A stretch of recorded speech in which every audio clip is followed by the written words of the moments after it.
Bharatiya Janata party के कार्यकर्ताओं ने उडुपी में सिद्धरामैया के नेतृत्व वाली कर्नाटक सरकार के खिलाफ विरोध प्रदर्शन किया।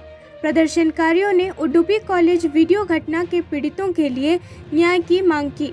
प्रदर्शनकारी हाथों में तख्तियां लिए नजर आए और नारे भी लगाए। हाल ही में उडुपी में एक निजी पैरामेडिकल कॉलेज की 3 महिला छात्रों को वॉशरूम के अंदर मोबाइल फोन का उपयोग करके एक साथी छात्र का वीडियो बनाने के आरोप में निलंबित कर दिया गया था। To give justice to the victims and also to find out the truth what all happened in that, who is backing that issue.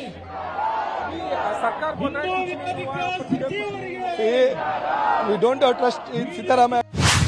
Bhajpa Tamil Nadu अध्यक्ष के अन्नामलाई की 6 महीने लंबी राज्यव्यापी एन मन एन मक्कल पदयात्रा तमिलनाडु के मंदिर शहर रामेश्वरम में एक सार्वजनिक बैठक के बाद शुरू होगी और चेन्नई में समाप्त होगी। यात्रा पिछले 9 वर्षों से मोदी सरकार द्वारा प्रत्येक निर्वाचन क्षेत्र में किए गए विकास कार्यों पर केंद्रित होगी। मीडिया से बात करते हुए बीजेपी के प्रदेश अध्यक्ष के अन्नामलाई ने कहा कि ये यात्रा मेरी मिट्टी मेरे लोग।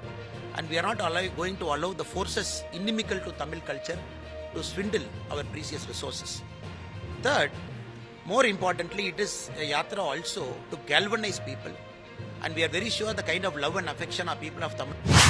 ज्ञानवापी मस्जिद सर्वेक्षण पर समाजवादी पार्टी के महासचिव स्वामी प्रसाद मौर्य की टिप्पणी पर प्रतिक्रिया देते हुए उत्तराखंड के सीएम पुष्कर सिंह धामी ने कहा कि उनका पहला नाम स्वामी है, कम से कम उन्हें ऐसे बयान देने से पहले सोचना चाहिए। 26 जुलाई को स्वामी प्रसाद मौर्य ने कहा कि वर्तमान में भारत में मौजूद कई हिंदू मंदिर अतीत में बौद्ध धार्मिक स्थल थे। बद्रीनाथ धाम दुनिया भर के लोगों की आस्था और श्रद्धा का केंद्र है और स्वामी प्रसाद मौर्य द्वारा दिया गया बयान बहुत दुर्भाग्यपूर्ण है। हालांकि वो जिस गठबंधन का हिस्सा है वहां इनका इस तरह के बयान देना स्वाभाविक है। आस्था और श्रद्धा का केंद्र है और जिस प्रकार से स्वामी प्रसाद मौर्य जी का बयान आया है वो बहुत दुर्भाग्यपूर्ण है और वह जिस गठबंधन के वो हिस्से हैं ये स्वाभाविक है। संसदीय कार्य मंत्री प्रहलाद जोशी ने 27 जुलाई को मॉनसून सत्र के दौरान संसद में हो रहे गतिरोध और हंगामे पर प्रतिक्रिया व्यक्त की। उन्होंने कहा कि विपक्ष शांतिपूर्वक चर्चा में भाग नहीं लेना चाहते हैं। उन्होंने कहा वे शांतिपूर्ण ढंग से चर्चा में हिस्सा नहीं लेते और संसद में किसी भी विधेयक को पारित करने में सहयोग नहीं करते। Same day government has to go. Sir वो कह रहे हैं कि नियम के तहत आप लोग बहस नहीं करा रहे हैं और अविश्वास पर चर्चा नहीं करा रहे हैं। अविश्वास के प्रस्ताव का चर्चा के लिए जो समय सीमा है उस समय सीमा के अंदर अविश्वास का प्रस्ताव का चर्चा होगा। भारतीय पार्टी के नेता रवि किशन ने इंडिया गठबंधन के एक प्रतिनिधि मंडल की मणिपुर यात्रा की योजना पर ये कहकर चुटकी ली कि वे जहां चाहे जा सकते हैं। रवि किशन ने कहा विपक्ष जहां चाहे वहां जा सकते हैं, उन्हें पाकिस्तान, श्रीलंका और चीन भी जाना चाहिए। तो आप उन लोगों ने ले आया है अपनी फजीयत कराने के लिए, तो उनकी फजीयत भी होगी, वो भी पूरा देश देखेगा। मणिपुर में हिंसा का मामला लगातार चर्चा में बना हुआ है। इसी बीच खबर आ रही है कि विपक्षी गठबंधन INDIA मणिपुर दौरे पर जाने वाला है, जिसको लेकर हाल ही में बीजेपी नेता रविशंकर प्रसाद ने बात की है। भारत में कहीं भी जाने पर तो कोई बंदी नहीं है, जा सकते हैं, लेकिन जाके आप रायता फैलाएंगे तो भी तो परेशानी की बात है ना। आज तो सुप्रीम कोर्ट में एफिडेविट पर भारत सरकार से कोर्ट से कहा गया कि वहाँ शांति हो रही है। वो जो महिलाओं के साथ बहुत दुर्भाग्यपूर्ण घटना हुई थी उसके प्रमुख आरोपी को पकड़ लिया गया, मोबाइल जब्त कर लिया गया, कार्रवाई पूरी हो गई है, स्वयं आप लोगों को बताया गया।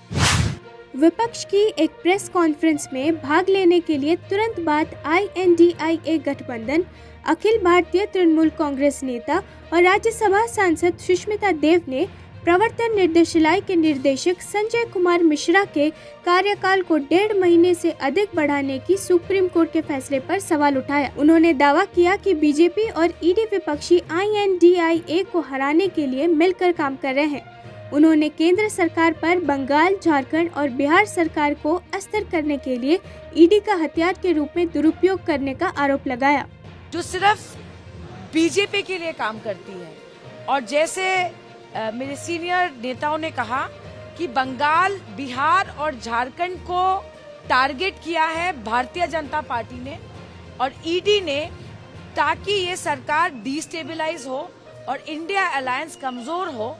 पर इतने महीनों से जो ईडी का परसिक्यूशन, विपक्ष लगातार प्रधानमंत्री नरेंद्र मोदी के खिलाफ विरोध प्रदर्शन कर रहे हैं और मणिपुर मुद्दे पर प्रधानमंत्री की टिप्पणी की मांग पर अड़े हुए हैं। लोक जनशक्ति पार्टी के राष्ट्रीय अध्यक्ष चिराग पासवान ने संसद में हंगामा करने के लिए विपक्ष पर हमला किया।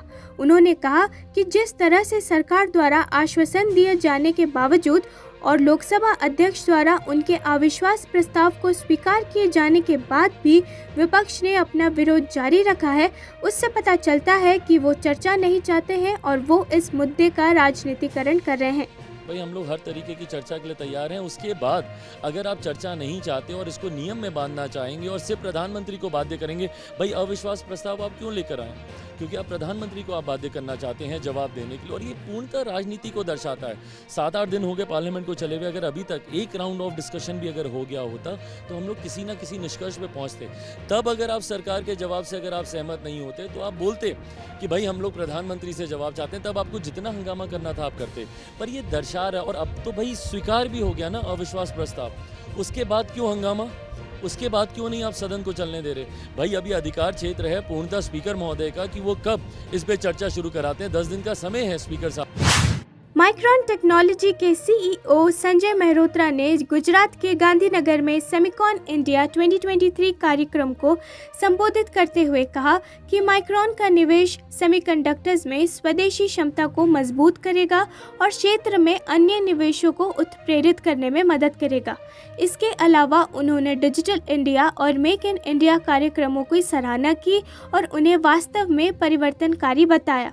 उन्होंने कहा कि माइक्रॉन गुजरात में सेमीकंडक्टर असेंबली और परीक्षण सुविधा बनाने के लिए प्रतिबद्ध है। हमारा अनुमान है कि गुजरात में हमारी परियोजना लगभग 5,000 प्रत्यक्ष नौकरियां और समुदाय में 15,000 अतिरिक्त नौकरियां पैदा करेंगी। Team here in Gujarat will transform DRAM and NAND memory die into finished component packages, memory modules and solid state storage drives ready to ship to end customers here in India as well as all across the world. As computing becomes more pervasive and intertwined in all aspects of our daily lives, many more memory and storage packages will be required. And our India facility प्रधानमंत्री नरेंद्र मोदी गांधीनगर में Semicon India 2023 conclave के उद्घाटन सत्र में शामिल हुए। भारत के electronic उद्योग पर बोलते हुए प्रधानमंत्री ने कहा कि 2023 में देश में इलेक्ट्रॉनिक उत्पादन $100 बिलियन के आंकड़े को पार कर गया है, जो 2014 के उत्पादन आंकड़े के करीब भी नहीं था जब उन्होंने भारत के प्रधानमंत्री के रूप में शपथ ली थी। उनका ये कहना है कि निवेश क्यों करें से लेकर निवेश क्यों न करें तक ये सेमिकॉन इंडिया की यात्रा रही है। हमारे देश में 2023 में निवेश के बेहतरीन अवसर है। हम लोगों के यहाँ एक कहावत होती है, दिन दूनी रात चौगुनी तरक्की करना, और ये कुछ वैसा ही है।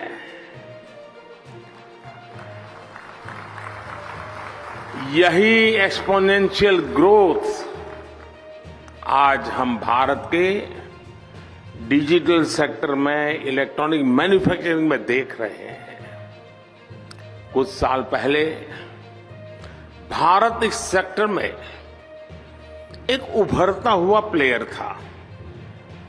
आज ग्लोबल इलेक्ट्रॉनिक्स मैन्युफैक्चरिंग में हमारा शेयर कई गुना बढ़ चुका है। 2014 में